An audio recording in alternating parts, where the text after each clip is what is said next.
káàbọ̀ sí orí ètò wa parí òwe yìí. Gẹ́gẹ́ bẹ́ẹ̀ ṣe mọ̀, ètò wa dá lórí òwe Yorùbá. A máa béèrè ìbéèrè méjì lórí òwe Yorùbá.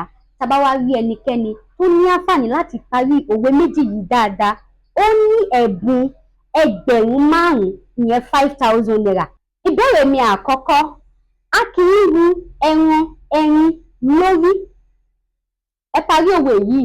A kì í ru ẹran ẹrin lórí. Òwe mi ìkejì, ẹ parí ẹ̀. A kì í mu omi. A kì í mu omi. A kì í mu omi ká ṣe kí ni? Ẹ fi ìdáhùn yìí sí apá àkọsílẹ̀. Drop your answer in the comment section. Ibẹ̀ ni mo máa ti mú ẹni tó yege tó sì gba ìdáhùn mi dáadáa tó ní ẹ̀tọ́ sí ẹgbẹ̀rún 5,000 wa, ìyẹn 5,000 naira. Láti gbádùn ètò wa sí, mo fẹ́ bẹ̀ yín ìyá mi ni, ẹ̀yin bàbá mi, ẹ̀yin ẹ̀gbọ́n mi àti ẹ̀yin olólùfẹ́ wa pátá ní pé kẹjọ kẹ́ subscribe sí AMOLESE YouTube channel. Láìsí ẹ̀yin kò sí àwa. Orúkọ tèmi ò yí padà. Omidan Olúwanífẹ̀mí Bọ́lájí tí àwọn èèyàn mọ̀ sí AMOLESE. Ẹ jẹ́ ká gbé àṣà wa lárugẹ. Remember, our culture is our heritage. Thank you.